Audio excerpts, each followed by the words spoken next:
Bonjour à tous et bienvenue dans cette nouvelle vidéo, je suis super content de vous retrouver, comme vous avez pu le voir dans le titre.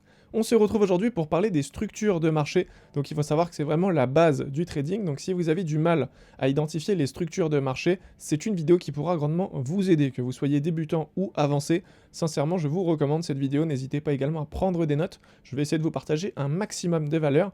D'ailleurs, en ce qui concerne ce sujet, sachez que j'en parle énormément au sein de mon école de trading, donc pour les personnes qui ne sont pas au courant, eh bien il faut savoir une chose, c'est que mon école de trading est à présent ouverte au grand public. Donc si certaines personnes veulent se former au trading de manière très sérieuse et cherchent un suivi complet, n'hésitez pas à rejoindre mon école. Je vous laisse un lien dans la description, c'est tout simplement 1 heure de formation gratuite sur le trading. Ça vous donnera donc également un aperçu du contenu que vous allez retrouver au sein de mon école. Alors pour vous donner une idée, il y a plus de 150 vidéos et plus de 50 heures de formation.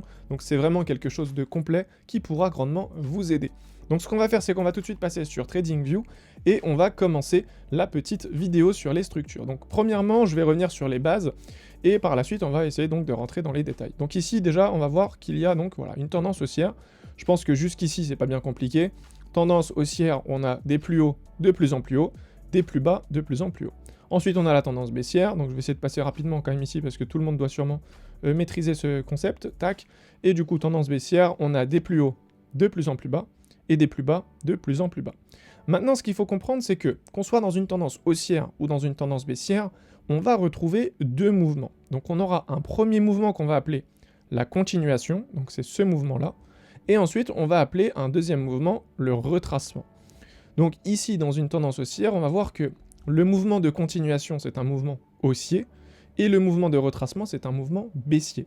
Alors, pourquoi on a un mouvement de retracement? Tout simplement parce que le composite man, donc les grosses institutions qui vont tout simplement faire varier le prix, n'ont pas en fait de la liquidité en illimité. En fait, ils sont limités en termes de liquidité. Donc, ce qu'ils doivent faire, c'est qu'ils sont obligés de faire des retracements pour venir récupérer en fait de la liquidité, refermer également des positions qui sont en perte latente, et par la suite, ils vont donc injecter leur mouvement de continuation, donc pour faire monter le prix ou tout simplement pour le faire descendre en fonction de la structure. Donc vous l'avez compris, on a un mouvement de continuation et un mouvement de retracement.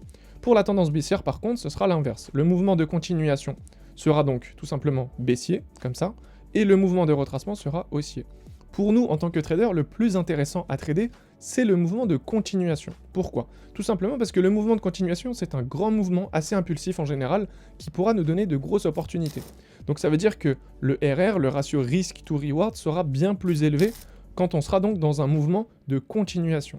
Je pense que vous l'avez compris. Maintenant, ce qu'il faut comprendre, c'est que pour la structure de marché, on va devoir, nous, en amont, premièrement, savoir si on est dans une tendance haussière ou baissière. Donc par la suite, on pourra trader la continuation.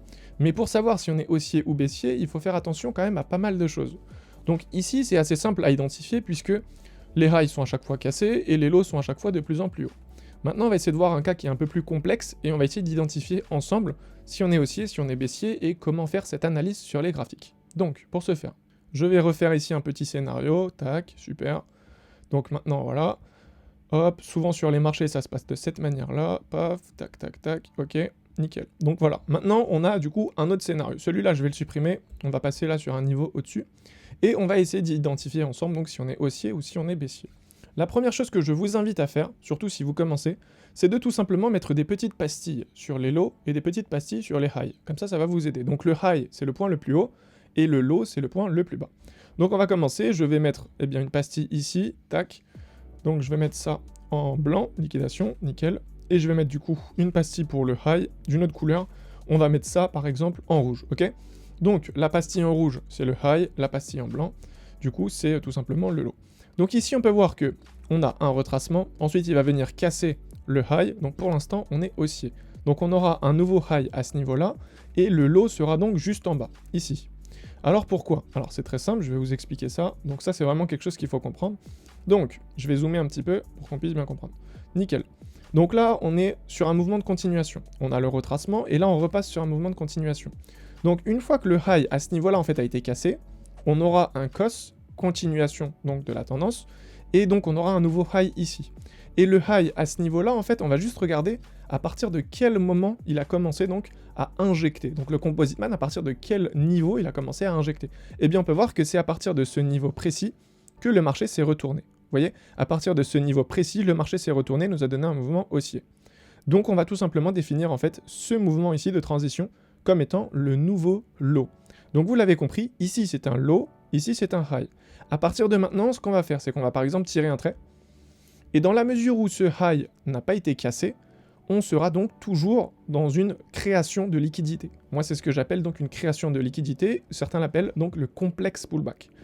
Et du coup, on fait la même chose pour le low. Donc on va tirer une droite et on va attendre tout simplement que le prix vienne en fait casser le high ou le low. Et tout ce qui se passe à l'intérieur donc de cette zone, eh bien ça va être de la création de liquidité. Donc on peut voir ici que potentiellement on aurait donc un mouvement baissier, un mouvement haussier, un mouvement baissier, un mouvement haussier. Donc on ne va pas chercher à définir la structure ici. Ce qu'on va attendre, c'est la cassure du low ou du high. Et ici on peut voir que le low a été cassé, vous voyez. Donc ce qu'on va faire, c'est qu'on va tout simplement mettre le low à ce niveau-là. Donc ici on a un nouveau low. Et on va donc tout simplement placer un high eh bien, sur le mouvement qui nous a donné ce mouvement baissier. Donc regardez, c'est juste ici, voilà, nickel. Ce mouvement baissier a commencé à partir de ce niveau-là. Donc on va mettre le high ici. Donc vous l'avez compris, pour l'instant, on est baissier. Et du coup, on va refaire exactement la même chose. Je vais enlever ça. Hop, nickel. Et du coup, là, je vais mettre hop, une droite à ce niveau-là sur le high. Et je vais refaire exactement la même chose sur le low. Ok ? Et là, du coup, on peut voir que par la suite, le prix est venu donc casser le high. Donc ce qui se passe ici, c'est pareil. C'est de la création de liquidité ou c'est du complexe pullback, vous appelez ça comme vous voulez. Et à partir de cette cassure, on aura donc une nouvelle tendance. Et là, à présent, on est donc passé haussier. Donc je pense que vous l'avez vu. Nickel, je vais remettre ça en rouge. Et là, du coup, on aurait un nouveau high. Et le low serait donc situé ici, puisque c'est le début du mouvement. Je pense que vous l'avez compris. On va faire ça comme ça, c'est nickel. Donc à présent, on est repassé haussier. Maintenant, ce qu'il faut comprendre, c'est que dans les structures, il faut prendre quand même en compte certains éléments avant de définir si la structure est valide ou non. Ce qu'il faut comprendre en fait, c'est que parfois, en fait, la structure ne sera pas valide. Regardez, je vais vous donner un exemple. Donc ici, on est en tendance haussière, ok? Tac, super. Donc là, on a une structure qui est valide. Maintenant, je vais vous faire une structure qui n'est pas valide. Hop, nickel, voilà. Donc là, hop, nickel. Donc là, par exemple, c'est une structure qui n'est pas valide. Alors, est-ce que vous comprenez pourquoi? Eh bien, tout simplement parce que le retracement ici n'est pas assez conséquent. Et si le retracement n'est pas assez conséquent, cela signifie tout simplement que le Composite Man n'aura pas en fait récupéré de liquidité ici. Donc en fait, en réalité, ici, on ne serait pas dans une tendance haussière comme on a l'habitude de voir, on serait plus dans une overextension. Donc ça veut dire qu'on a un fort mouvement, en général ça arrive après une annonce économique par exemple, on a un fort mouvement, mais le Composite Man n'a plus de liquidité. Du moins, c'est ce qui va se passer là dans les prochaines minutes ou les prochaines heures, ça dépend de la time frame. Mais vous l'avez compris, en fait, à la suite d'un grand mouvement comme ça, en règle générale, on va avoir un grand retracement. Parce qu'en fait, sur de l'overextension, le Composite Man se retrouve à chaque fois à court de liquidité. Donc ici, comment on sait qu'on est dans une overextension? Eh bien en fait, c'est très simple. On doit juste regarder le retracement. Et si le retracement du coup est très petit comme celui-ci, alors on comprend très vite que le Composite Man n'a pas pu récupérer de liquidité. Donc pour savoir si un retracement est valide, on va regarder deux choses. La première chose qu'on va essayer de regarder, c'est tout simplement la taille du retracement. Donc regardez. Ici, on a un mouvement haussier, ensuite on a un grand retracement, et ensuite on a un mouvement haussier. Donc ici, on peut voir que la taille est quand même conséquente. Elle fait quasiment, je dirais, 50% du mouvement de continuation. Regardez, si on fait avec le Fibo, voilà, on peut voir qu'il fait quasiment 60%. Ok? Donc là, par exemple, c'est un retracement qui est conséquent. Donc ici, le Composite Man aura de quoi récupérer de la liquidité. En revanche, je vais vous donner donc un exemple où le retracement est trop faible. Tac, donc là, nickel, voilà. Et là, on peut voir que du coup, le retracement est beaucoup trop faible. Est-ce que vous arrivez donc à comprendre un petit peu la différence entre ces deux retracements? Maintenant, ce qu'il faut comprendre, c'est que le retracement peut être petit, mais s'il est long, alors c'est suffisant, parce que le Composite Man pourra en fait, durant tout ce laps de temps, récupérer de la liquidité. Donc regardez, tac, ce qu'on va faire ici, c'est qu'on va refaire un mouvement de continuation, et ensuite, regardez, on va faire du coup un petit retracement, hop, nickel, qui est quand même assez long, et ensuite il va faire ça, voilà, nickel. Donc en fait, ici, on aurait une structure qui serait valide. Pourquoi? Même si la taille du retracement n'est pas très conséquente, on peut voir que le mouvement est très long. Donc ça veut dire qu'il a eu le temps, en fait, tout simplement, de mettre en place de la liquidité, de récupérer cette liquidité, et par la suite, donc, de nous donner son mouvement haussier. Donc en fait, ici, ce qu'il faut comprendre, c'est qu'on va regarder soit la longueur du retracement, pour savoir si c'est valide, ok? Donc là, on peut voir que c'est très long, donc c'est bon. Ou alors, on va regarder donc la taille du retracement. Donc la taille, c'est tout simplement eh bien, à combien de pourcentage, entre guillemets, il va revenir sur le mouvement de continuation.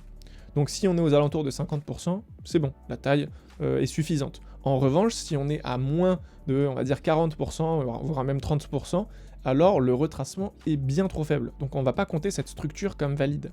Donc je pense que vous l'avez compris. Donc ici, typiquement, en fait, on va pas faire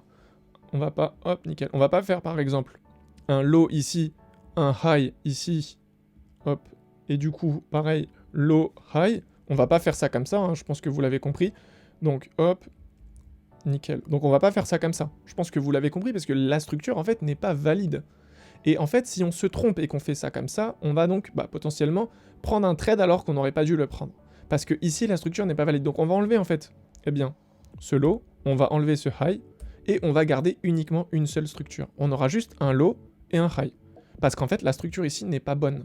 Elle est bien trop petite. Donc je pense que vous l'avez compris, on aura simplement un high et un low. Donc tout ce qui va se passer en fait à l'intérieur eh bien, de ce high et de ce low, ce sera donc de la création de liquidité ou du complexe pullback. Tac, nickel. Donc peu importe ce que le composite man nous fait à l'intérieur en fait de cette zone, pour nous, c'est pas intéressant, c'est de la création de liquidité, vous voyez? Ça va être intéressant pour nous quand il va casser le high ou quand il va casser le low. Parce que ça va nous donner soit une continuation, ou soit tout simplement un changement de la tendance. Donc je pense que vous l'avez compris, et c'est en fonction de ça qu'on va pouvoir se placer. Donc si là on était dans une tendance haussière et qu'il vient casser le high, alors on aura une continuation de la tendance haussière. Et si du coup il vient casser le low, on aura un changement de tendance, puisqu'on était haussier, et il vient donc de casser le low. Donc maintenant ce qu'on va faire, c'est qu'on va passer sur les marchés, hop, je vais dézoomer un petit peu, et on va essayer donc d'analyser tout ça ensemble. Alors, hop, parfait. Donc je suis actuellement 1 minute, donc je vais passer en 30 minutes. Donc ce qu'on va faire là, c'est qu'on va essayer d'analyser un petit peu tout ça. Bon là, pour le coup, c'est quand même assez simple. Bon là, on est en tendance baissière, je pense que vous pouvez le voir. Donc d'ailleurs, pour vous aider, vous pouvez également tracer tout simplement des petites lignes de cette manière-là. Et là, je pense que c'est quand même assez visible. Donc, on a le Composite Man qui donc, nous donne tout simplement un mouvement baissier et qui protège, entre guillemets, eh bien, ces points les plus hauts. Alors maintenant, ce qui serait peut-être intéressant de voir, c'est pourquoi il va protéger ces points les plus hauts ou pourquoi il va protéger ces points les plus bas dans une tendance haussière. Il y a peut-être des personnes qui ne comprennent pas. Donc je vais essayer de vous expliquer ça assez rapidement, et je pense que je vais peut-être garder l'analyse graphique pour une prochaine vidéo, pour pas que ce soit trop long. Mais en tout cas, ça c'est un concept qui est super important, et que je veux du coup vous expliquer en vidéo. Donc là, ce qu'il faut comprendre, c'est qu'on est dans une tendance haussière, je pense que vous l'avez compris. Maintenant, ce qu'il faut comprendre, c'est que durant une tendance haussière, le Composite Man va donc placer des ordres à l'achat, ok? Donc ce qu'il faut comprendre, c'est que le Composite Man, dans une tendance haussière, aura tendance à placer énormément d'ordres à l'achat pour en tirer profit. Maintenant, ce qu'il faut comprendre, c'est qu'à un moment donné, il n'aura pas assez de liquidité. Donc il va devoir faire un retracement pour inciter d'autres traders à se placer et à prendre position. Donc durant ce retracement, le Composite Man va en fait placer des ordres à la vente. Donc ça, je pense que vous le savez, elle va placer énormément d'ordres à la vente, donc tout simplement pour faire de la manipulation, inciter d'autres traders, etc. Mais gardez quand même à l'idée que les positions à l'achat seront quand même bien plus conséquentes que les positions à la vente. Donc quand le prix va monter, le Composite Man va quand même réaliser du profit, mais ce qu'il faut comprendre, c'est que ces positions ici, qui sont donc à la vente, donc à l'inverse du marché, vont être tout simplement en drawdown. Donc ce sera en fait des pertes latentes.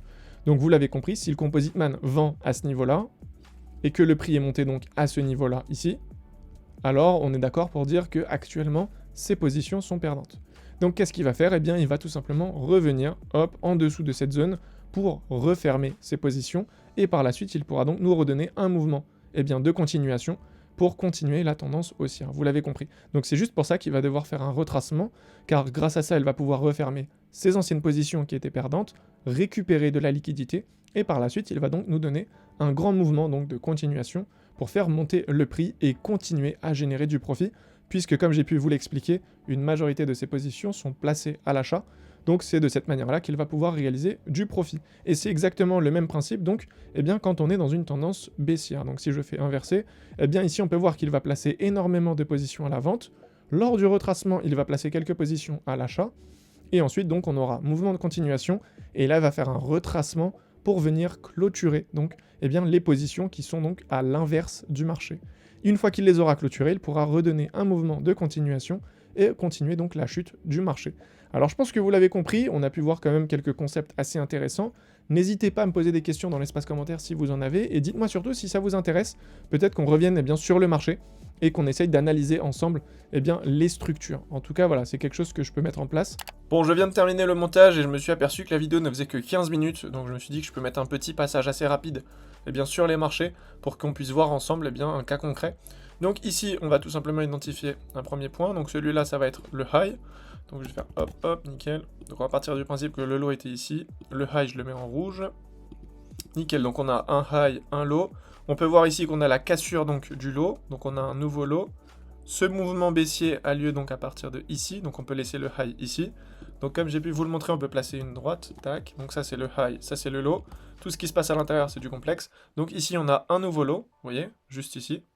Et on peut mettre le high donc à ce niveau-là. Car ce grand mouvement baissier se fait à partir de ce niveau-là. Ici en fait c'est tout simplement une structure qui n'est pas valide car le retracement est trop faible. Je pense que vous l'avez compris. Ensuite, on a une nouvelle cassure ici. Boum, ok. Donc on va déplacer le low ici.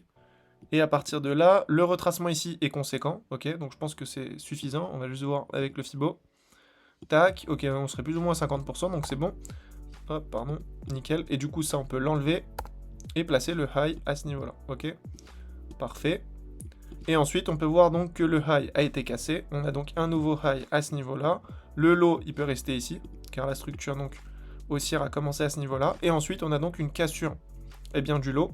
Donc on aura un low à ce niveau-là. Le high sera ici. Et pour le moment, donc on peut retracer nos droites comme ça. Tac.